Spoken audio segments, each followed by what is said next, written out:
Turney, and I'm an LPN worker with SEIU. I want to welcome all of you to the International Women's Day 2025.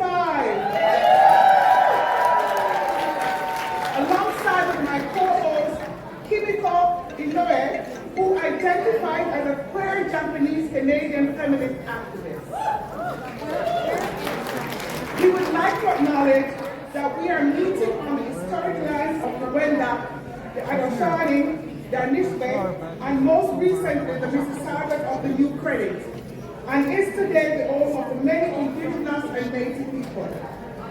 We also want to take a moment to salute the many indigenous movements that have shaken the very foundations of this nation and the role played by indigenous women and two-spirited people standing up against the centuries of oppression that their nations have endured.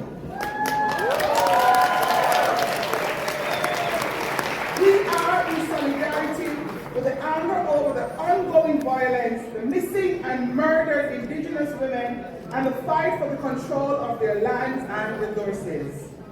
We also recognize the horror of African people who were stolen from their lands and forced to work enslaved in the Americas, including Canada, to keep the wheels of capitalism moving. We are in solidarity with their ongoing struggle for Black liberation. Thank you, Gloria. We also want to take a moment to remind you of the history of International Women's Day, which was first celebrated in 1911 in commemoration of the fight of immigrant women, workers, in 1908 in New York City for better wages and working conditions. Those struggles continued in the strikes of 1912 in Lawrence and Lowell, Massachusetts, with women speaking 22 different languages, uniting, coming together, echoing the cry of bread and roses. We take our lessons from them. Our theme today is, we are fighting for our lives, build our resistance. We see the far right organizing around the world in Hungary, Italy, Germany, France, Argentina, the Philippines, and of course, the election of Donald Trump in the United States. Shame, triple shame. The far right's intent is to gut our services and take away our hard-won rights. Scapegoating trans, racialized people, and women, reforming equal opportunity in the United States, cutting abortion access and leaving people to die. Trump is imposing tariffs which will harm the working people of both Canada and the United States. We oppose these tariffs. They are an instrument of economic warfare on working people, particularly racialized women and immigrant women. The world is in political and economic crisis. We feel everyday costs of living going up, rising prices at the grocery store, rents skyrocketing, our healthcare is being privatized. We can't find a family doctor, and our elders are denied the care that they deserve. The right is taking advantage of these crises and blaming not governments or the corporate elite, but immigrants and migrants for the lack of affordable housing. Shame. Not the developers who are only interested in profit, or governments who don't care to meet people's housing needs. They are trying to divide us from one another. They are bringing a message of despair, but we have hope and we have community, and that's why we're here today. And we can build unity across our differences. That is our power, and we can win if we can use the collective strength that is ours.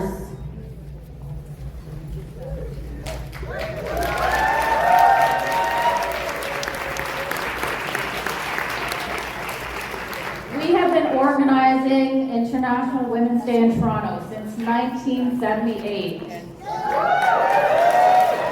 Almost as old as I am.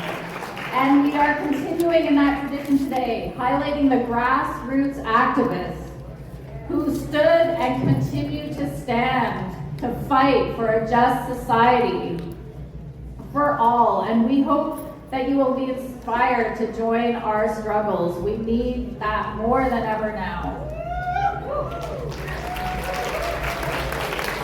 So we have a great lineup of speakers and performers today, and we will hear first from Dr. Catherine Brooks, Padadam Magizi Kwe, who is an Anishnawbe Kwe elder, a member of the Bird Clan, Keke, a member of the Bear Medicine Society, and sits with the turtles in the Oneida Longhouse. She is also a longtime member of the organizing of International Women's Day Rally in March. So please welcome her to our gathering, and she will introduce Ursula Jacko, who worked many, many years ago on International Women's Day.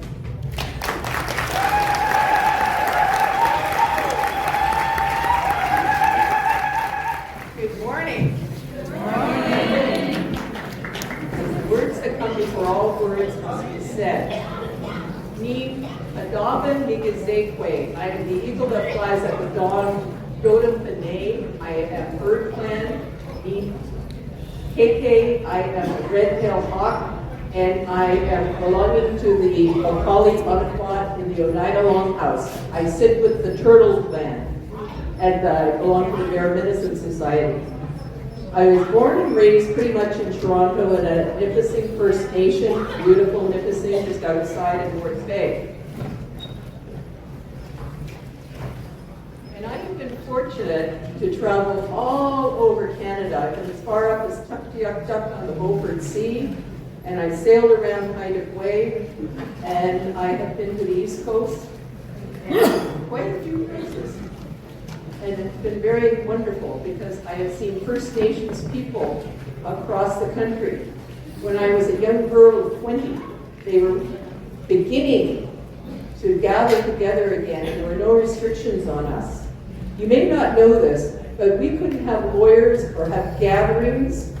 We had lost the right to assemble. We couldn't have provincial or national organizations until a very long time, into the 70s.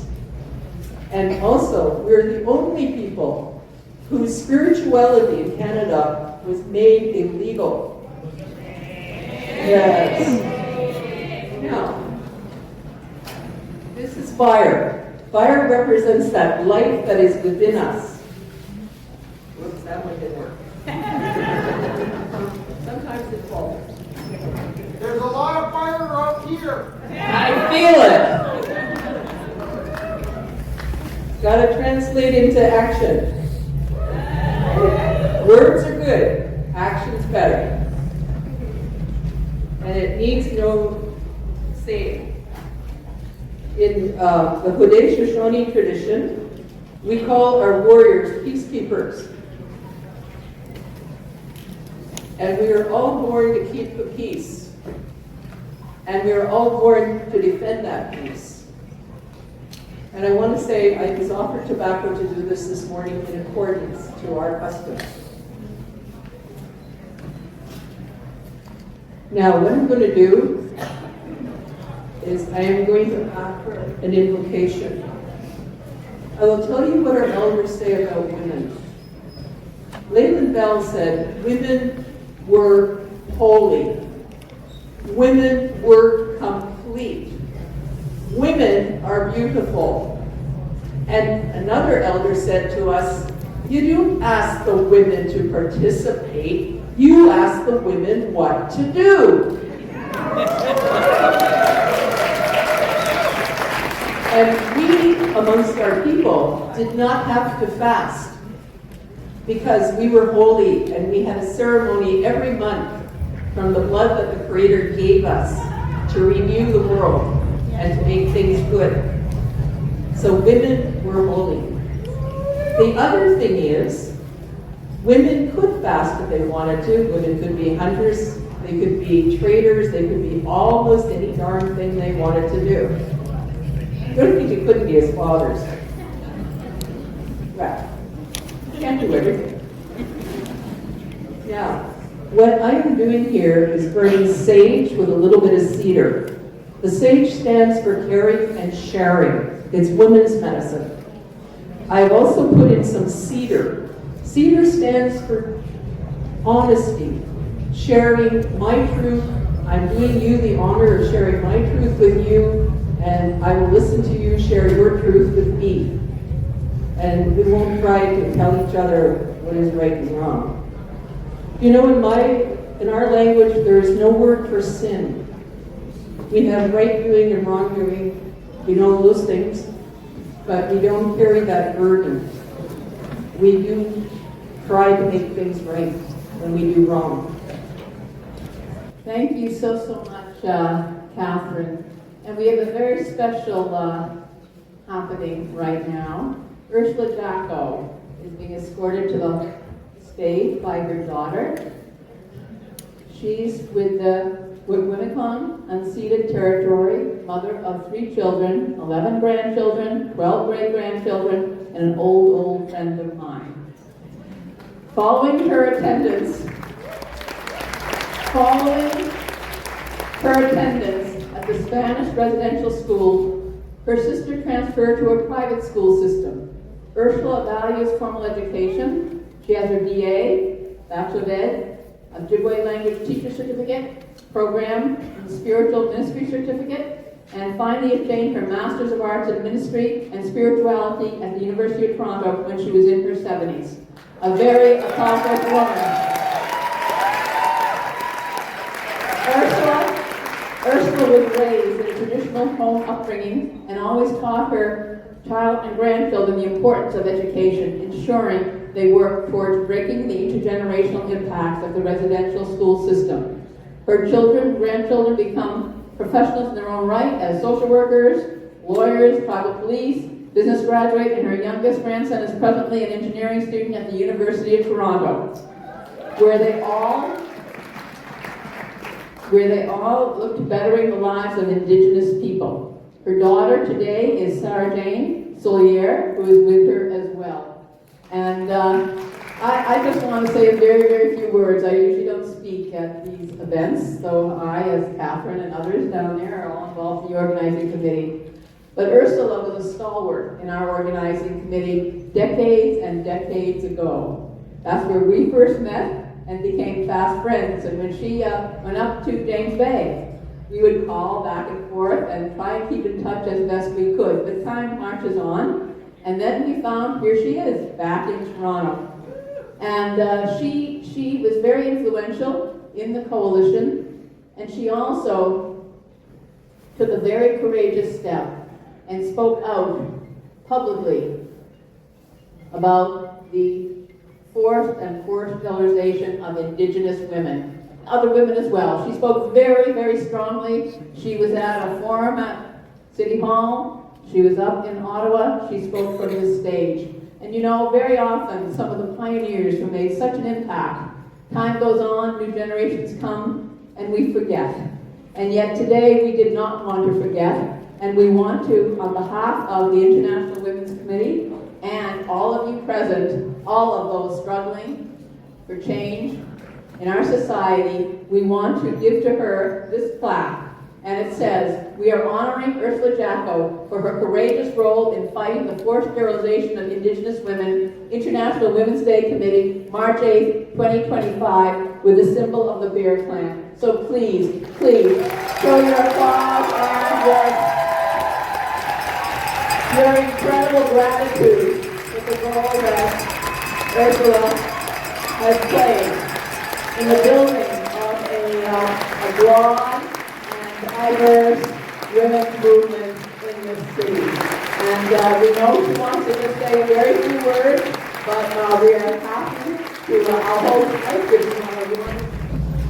Judy Rebick, on the inaugural floor.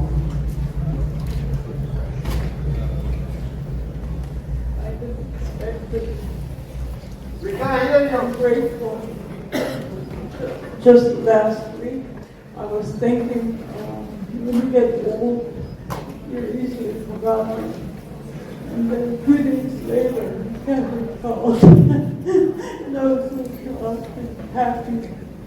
Thank you very much. It's an honor to us to honor you, and that you stood with us all those years. It's an honor to us.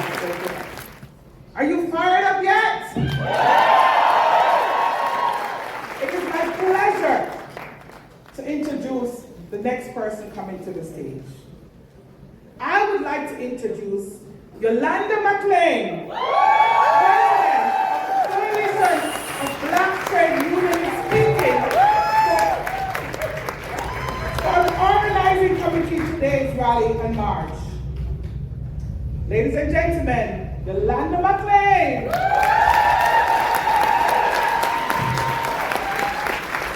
Good morning. Good morning. First of all, I want to say welcome. On behalf of the IWD, I call it the Pretend Organizing Committee. I know you're laughing, but I tell you, we have a story behind this. First I want to thank Carolyn Egan, who has taken on the lead of this rally and march for years. And of course, behind every leader, we have a great team. I'm going to ask the team. We meet every January, around the second week of January, every Wednesday evening. We come on a Zoom. Carolyn sends it out. We know what that means. It's time to come on the Zoom. We meet every Wednesday, and we meet until today. And then we say Happy New Year again next January. The second January, Wednesday of January, we say Happy New Year, and we do it all again. So my name is Yolanda McClean, and I am proud to be the Secretary-Treasurer of CUPE Ontario, representing 290,000 public sector workers across this great province. And today, we are making our voices heard. Around the world, we're seeing the rise of right-wing forces attacking everything that we stand for. But let me be clear. This will not happen here, today, or forevermore. Because we are fighting for our lives, and we are building our resistance. Today we march. We march for our communities. We will not tolerate domestic violence. We will not tolerate inaction on missing and murdered Indigenous women and girls. We will not tolerate racism, poverty, and homelessness stealing this future of our families. Are we ready to fight for our communities today? You're darn right we are. Today we march to send a message to our employers and our governments. Because we say no, I want to hear you say no. No. To precarious work that forces families into food banks. We say no. No. To harassment and discrimination in our workplaces. We say no. No. To attacks on our union rights and our ability to bargain collectively. And today we march to give a message to Doug Ford. Dougie, you might have won the election, but you haven't won the battle. You thought that giving $200 checks would buy our silence. Well, you thought these gimmicks would definitely distract us, but guess what? Today, when I see all these people here, I tell you, you are absolutely wrong. We will not let you starve our public health care and public education just so that you can sell off some money to your buddies. We will not let you ignore and desperate need for rent controls and affordable housing while your developer friends get rich at our expense. Dougie, we are coming for you, and we are ready to fight.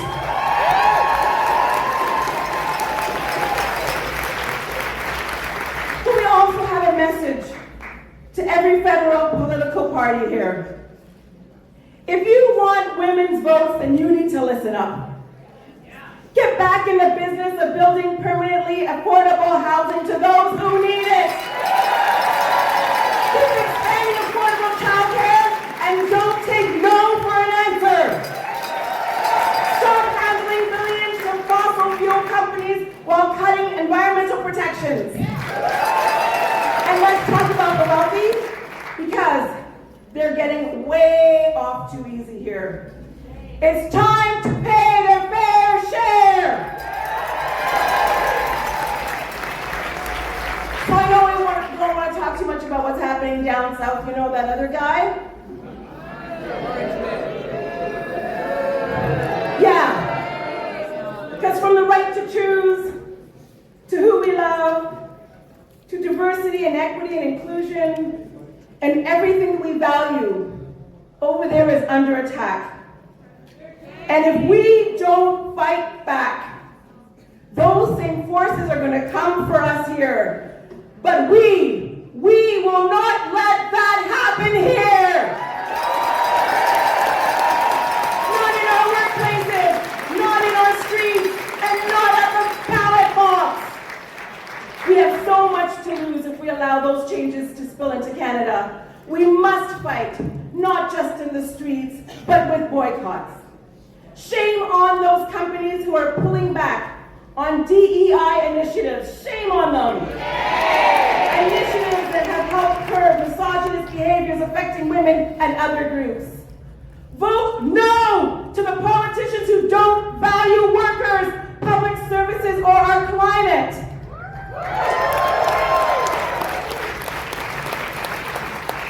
Okay, so bring it back home. That other guy, that Pierre guy? Yeah, well, you know, he's actually failed miserably on every single one of those fronts I just mentioned. But we've fought before. We have fought before, and we have always won. We fought for childcare. We fought for maternity rights. We fought for equal pay. And we fought for the right to choose. And I know we will do it again. Because in the face of Trump-style politics creeping across our borders, we cannot take our foot off the pedal, and we are the drivers. We must defend the true north, strong and free. We must fight our culture and our values, where human rights triumph above all. And here's the best. We are not alone, because we have each other. And when we support each other, we are formidable. When we stand together, we are mighty. And when we act together, we are unstoppable. That, my friends, is the power we have in this room and outside.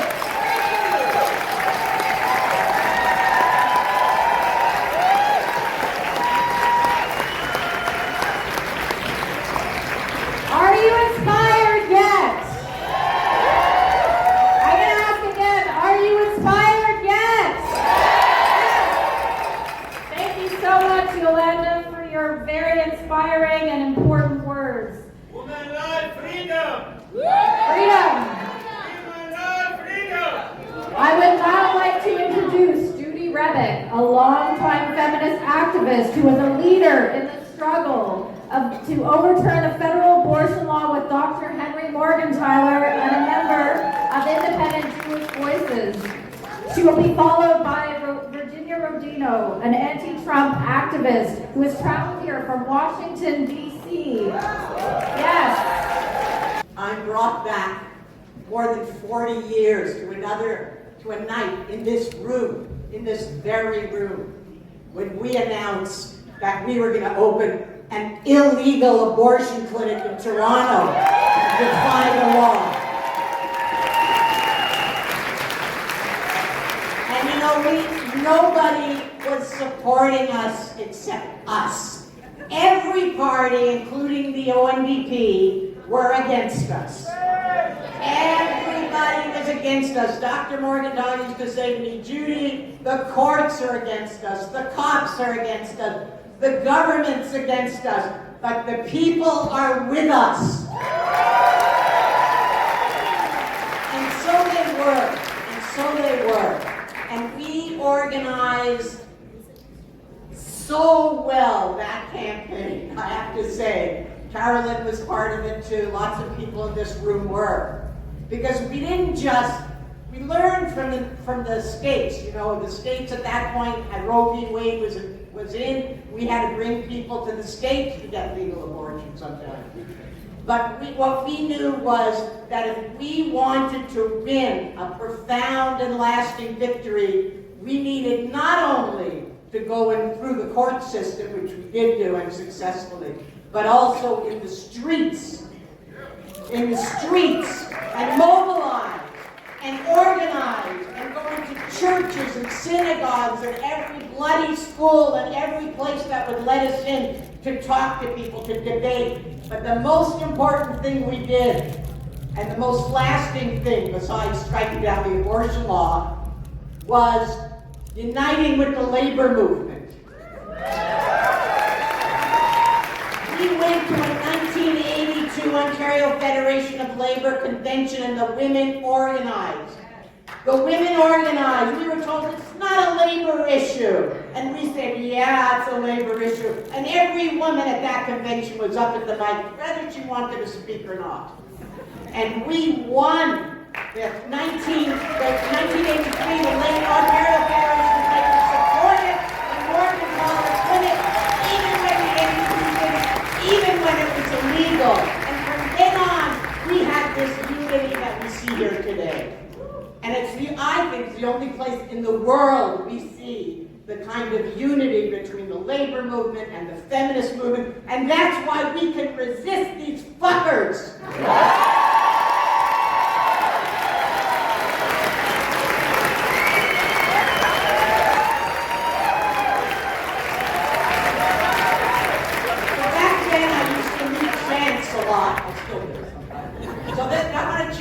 Say, what do we want? Choice.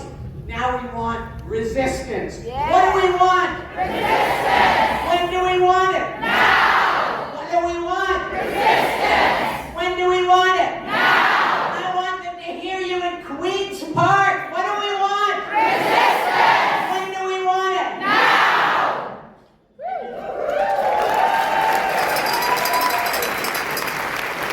I'm having all these understood. One of the things when you get old, I'm almost 80 now.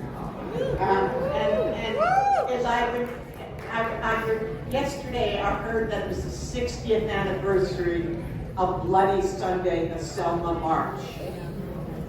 And when the non-violent civil rights movement marched on Selma, and they were brutally attacked by the police. And we organized solidarity in action, and the first demonstration I ever went to was exactly 60 years ago on March 7th, 1965, in solidarity with the civil rights movement in the United States.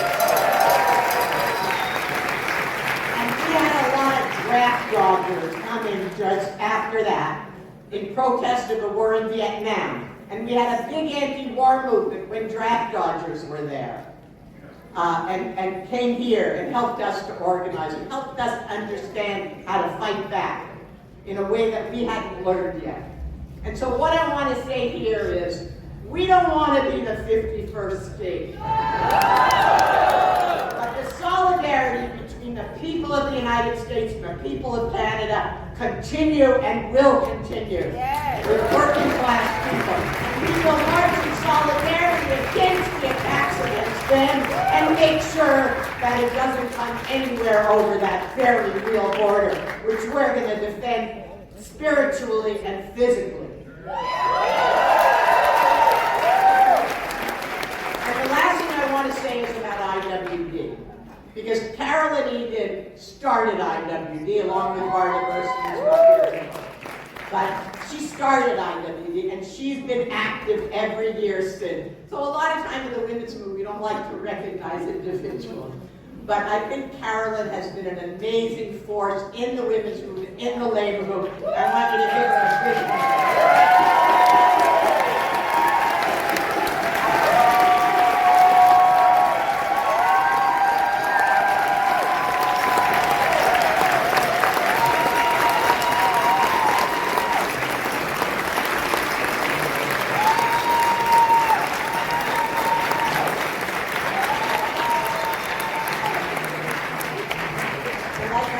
been around for a long time. I've seen a lot. I've done a lot. I've been involved in a lot of movement. But I think this is the scariest time I've ever lived. Because not only do we have this, I'm told I'm not supposed to say lunatic because it's not good, it's not a nice way to call crazy. But I can't think of another word for this drunk guy. I can't even say his name. Okay? What? Meshuggah! Ah, they're even better. Although Meshuggah has a little bit of a positive, like my family thought I was Meshuggah. But anyway, we'll think of a good word. So, because it's not only what they're doing in the United States, which is terrifying, but what the impact of their irresponsible, idiotic actions in the world, and cutting off U.S. aid. Who does that hurt? Women and children all over the world, especially children. It's phenomenal how irresponsible. And let's be clear, this so-called movement, this Doge group, they're underneath. It is a fundamental reaction to everything I fought for the last 60 years, and you fought for all your life. And we're not going to let it happen. We are not going to let it happen. We're standing up here, we're stopping it, we're reversing it. And in the process, we're going to build the kind of intersectional cross-sectional movement that we need. There's no more single issues. We're all in this together, and we're going to fight together. What do we want? Resistance! When do we want it? Now! What do we want? Resistance! When do we want it? Now! Thank you.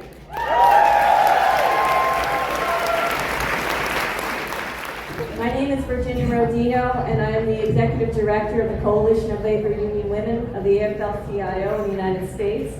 I'm also the President of the Maryland chapter of the Asia Pacific American Labor Alliance. Happy International Women's Day! We have a lot of work to do together. The attacks against us are unprecedented, so our resistance must also be unprecedented. But we've done this before, and we will do it again together. We can see how we as women, as workers, and citizens of this planet are being targeted. Our gender is being targeted. The White House Gender Policy Council was established to promote gender equity and coordinate federal efforts to combat systemic discrimination. The Trump administration eliminated the Gender Policy Council in its first week in office. Our jobs are being targeted. As the Trump administration continues its attacks on federal workers, we see that women make up 45% of federal workers, and that Black and Native women and women veterans are especially likely to be federal employees. Our unions are being targeted. Black and Asian women and part-time workers had the largest gains in union membership growth in the United States last year, and women workers who are represented by a union see a lot of benefits, including higher wages, more access to vital benefits such as paid leave, pensions, and health coverage, which don't come automatically in the United States. But the National Labor Relations Board, which governs and protects our union activity, has been paralyzed. Attacks on Medicaid, science, research, the environment, immigrant rights, women, especially racialized women, and their families are the hardest hit. One of the Trump administration's most egregious policies have been its constant attacks on transgender, intersex, and non-binary individuals. On his first day in office, he signed an executive order claiming to defend women. What the order truly does is allow the federal government to control and regulate gender, encouraging discrimination by the government itself against transgender people. The order also threatens the safety of all women and girls, subjecting all individuals to suspicion and surveillance of their gender, and inviting violence against those who do not conform with a narrow understanding of gender and gender roles. Now is the time we all must step up to protect trans rights. Trans rights are human rights, and trans rights are worker rights. With the wholesale cutting of U.S. foreign aid, programs aimed at women and girls' sexual and reproductive health will be among those hardest hit, especially women and girls living in conflict settings, the most vulnerable among us. Immediate consequences have been estimated at 11.7 million women and girls worldwide being deprived of family planning care. And if 11.7 million women and girls are denied access to contraceptive care this year, 4.2 million will experience unintended pregnancies, and 8,340 will die from complications during pregnancy and childbirth. So countering these attacks on our gender is critical to the work of protecting and preserving democracy. We know what is to be done, and we have done this before. After the first Trump inauguration in January 2017, millions of women took to the streets in cities across America to oppose Trump and the values and policies he represents. After a campaign season that was filled with derogatory language about women and sexist rhetoric about women's roles in the home and workplace, people of all genders united in opposition to Trump's anti-woman agenda. From immigration and environmental justice to defending the rights of women, workers, LGBTQ people, and people with disabilities, women marched to highlight the complete and interconnectedness in women's lives and the need for policies that are responsive to our needs. Yes, we in the United States have given the world Donald Trump, but we have also given the world the Me Too movement, the Occupy movement, the anti-globalization movement, and the mighty movement for Black lives. I am here to share with you that unequivocally, workers in the United States are being radicalized. We are mobilizing, we are organizing, and we are resisting. The breadth and depth of the cuts to our jobs and services are touching the lives of every American, and every American is taking notice. Protests are happening in the nation's capital. Highways and freeways are being shut down in Los Angeles by immigrant rights activists. Politicians' town halls are being shut down. J.D. Vance's family vacation was ruined by protesters in Vermont. The workers, the auto workers, the steel workers, the federal workers are all planning coordinated actions this month and beyond. We are not taking this lying down, and your solidarity is appreciated and crucial. Importantly, your support can and must be done right here at home. Stand up to your politicians who want to appease the Trumps of the world. Resist them when they want to normalize the actions of the Trumps of the world, and get rid of them when they want to replicate and mirror the Trumps of the world. We can do it. We can do it. So sisters and siblings, now is an excellent time for a show of solidarity across borders. I am here to tell you that the American women are resisting. American workers are resisting, as we always have when our rights are under attack. Our struggle for peace, for democracy, for fairness, and for equality will only be won together across borders. Happy International Day and solidarity forever. Thank you.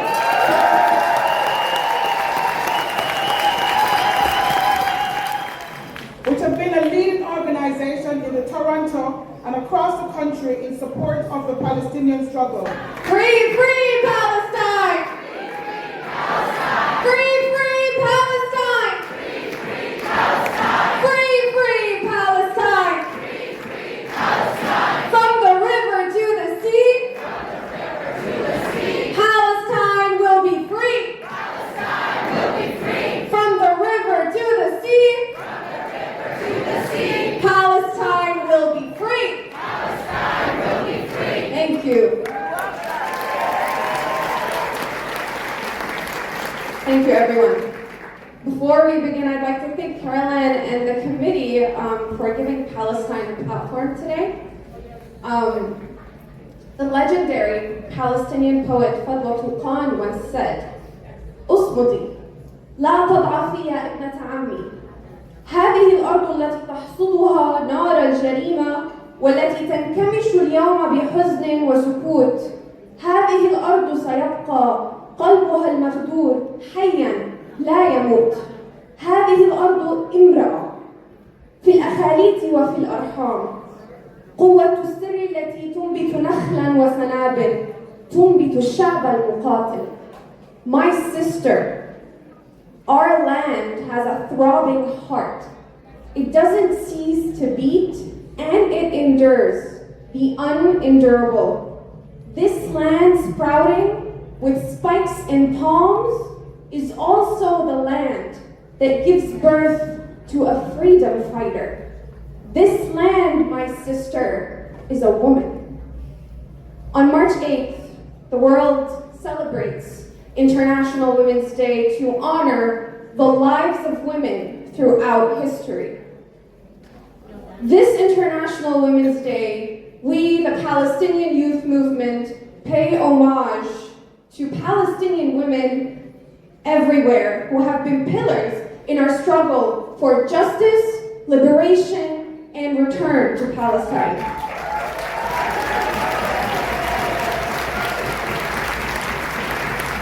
We believe that freedom entails the end of Zionist settler colonialism, imperialism, gender-based violence, exclusion, inequity, and other forms of structural oppression that govern Palestinian land and life.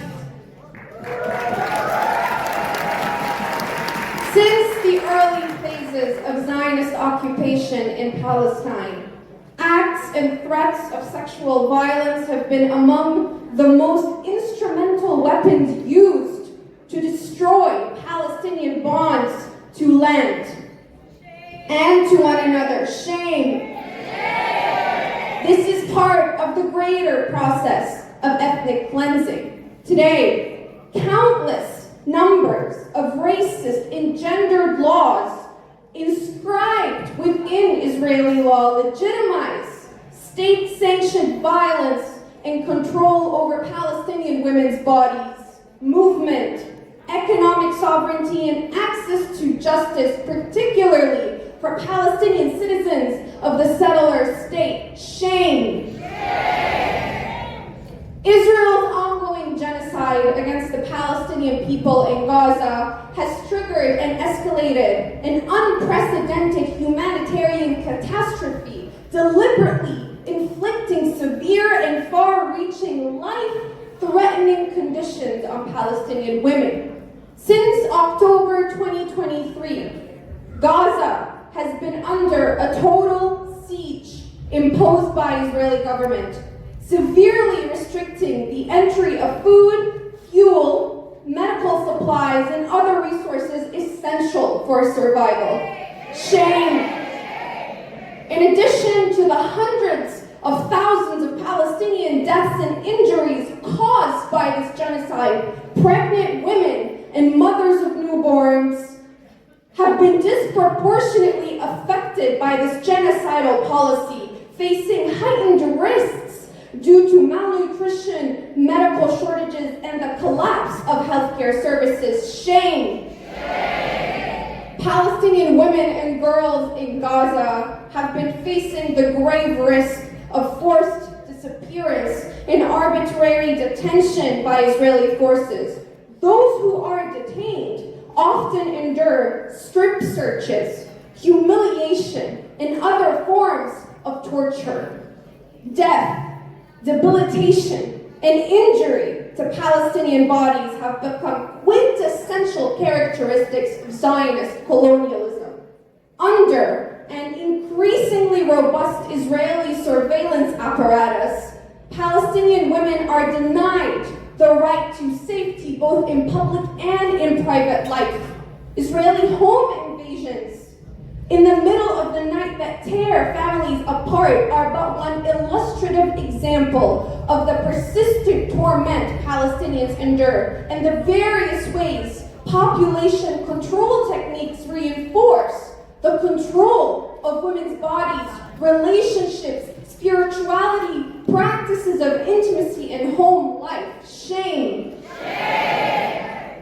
That being said, we are acutely aware of how women's rights have been co-opted by NGOs as well as by liberal Zionist, imperialist, Islamophobic, and Orientalist feminist discourses that reinforce racist stereotypes about Arabs and Muslims.